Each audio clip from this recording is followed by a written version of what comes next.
नमो नमः। आप सबको मेरा नमस्कार। छंदों की इस श्रृंखला में हमने पूर्व में छंद पढ़े। आज हम स्नग्धरा नामक छंद के बारे में पढ़ेंगे।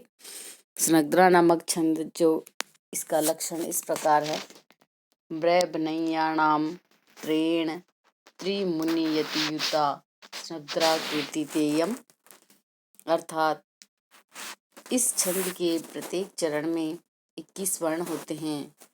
यहाँ पर 7 पर यति अर्थात विराम होता है। मुनि 7, त्रिमुनि अर्थात 3 मुनि और मुनि 7 है, इसलिए त्रिमुनि यानी 7 × 3 बराबर 21 वर्ण हुए। और क्रमशः मगण, रगण, भगण, नगण, यगण और यगण के रूप में जो है गण व्यवस्था है। अर्थात यहाँ पर इसमें स्नग्धरा नामक छंद का ये लक्षण है। इसका उदाहरण मैं आपके सामने पढ़ रही हूँ। ग्रीवाभंगाभिरामं मुहुरनुपतति चन्दने दत्तदृष्टिः पश्चार्धेन प्रविष्टः सर्पतन् भयात् पूयसा पूर्वकायं दर्भैर्धावलीडै श्रम्विवृत्मुभ्रंसिभिः कीर्णवर्त्मा पश्योदग्रप्लुतत्वात् वियति बहुतरं स्तोकोरिवां प्रयाति। अर्थात इस पद्य में भी इस पद्य के प्रत्येक चरण में क्रमशः मगण, रगण, भगण, नगण, यगण के अनुसार गण व्यवस्था है और 7 पर यति है। कुल प्रत्येक चरण में 21 वर्ण हैं। अर्थात यहाँ यह जो पद्य है, यहाँ पर स्नग्धरा नामक छंद की सारी जो है लक्षण घटित हो रहे हैं। यह स्नग्धरा छंद जो है यह संस्कृत जो महाकाव्य है, इसमें विशालकाय छंद कहा गया है और अनुष्टुप छंद को सबसे छोटा माना गया है। इसमें शाकुंतल के प्रथम अंक का पहला तथा 7वां पद्य इसी स्नग्धरा छंद में है। अर्थात यह जो छंद है श्रृंगार रस की वर्णन में बहुत उपयुक्त रहता है। आचार्य क्षमेंद्र ने भी इससे उद्दाम, वायु या वात्य और उत्पात आदि के वर्णन में युक्ति संगत माना है। इस प्रकार स्नग्धरा छंद जो है सबसे विशालकाय छंद के रूप में गिना जाता है। धन्यवाद। हाँ, अब हम आर्य नामक छंद के बारे में अध्ययन करेंगे। आर्य छंद जो है यह मात्रिक छंद की कोटि में गिना जाता है। इसका लक्षण है इस प्रकार है।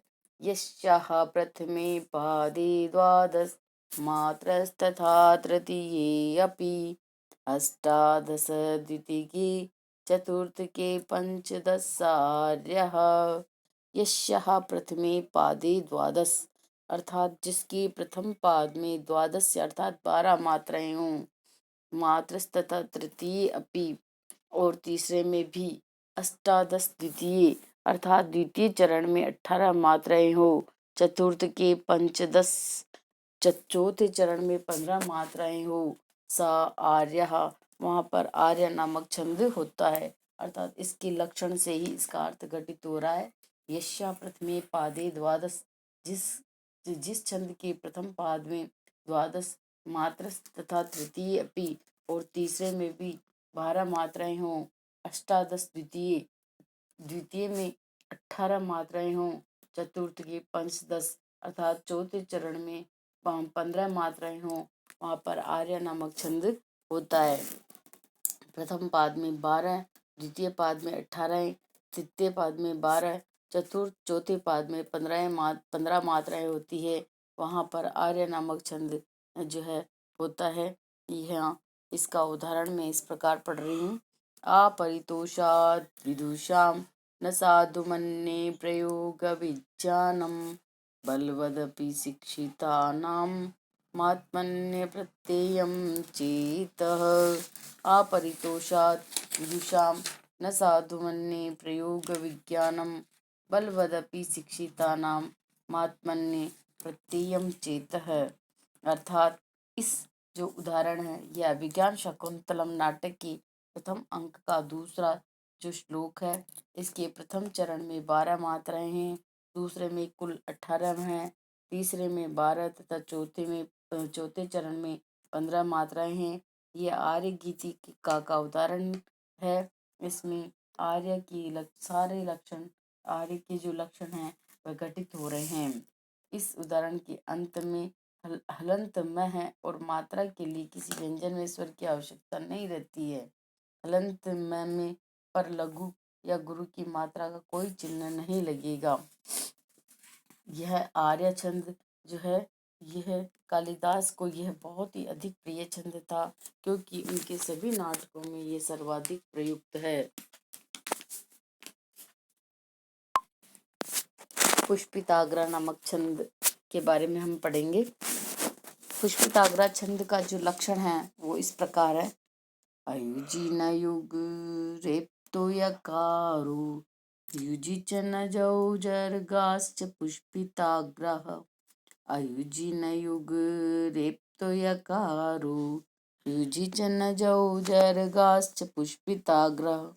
अर्थात जिसके पहले और तीसरे चरण में न, न, र, य के क्रम से 12 अक्षर हो, अर्थात नगण, नगण, रगण, यगण के क्रम से 12 अक्षर हो तथा दूसरे और चौथे में नगण, जगण, जगण, रगण और एक गुरु के क्रम से 13 अक्षर हो, वहां पर पुष्पिताग्रा नामक छंद होता है। अर्थात पहले और तीसरे में तो 12 होने चाहिए और दूसरे और चौथे में 13 अक्षर होने चाहिए। और जो गण व्यवस्था है वह नगण, नगण, रगण, यगण ये पहले और तीसरे में तथा दूसरे और चौथे में नगण, जगण, जगण, रगण और एक गुरु अक्षर होता है, तो वहां पर पुष्पिताग्रा नामक छंद होता है। न युग रेव तो यकारो युजी च नवजौ जर्गाश्च पुष्पिताग्रा। इसी में छुपा हुआ है नजौ जर्गाश्च।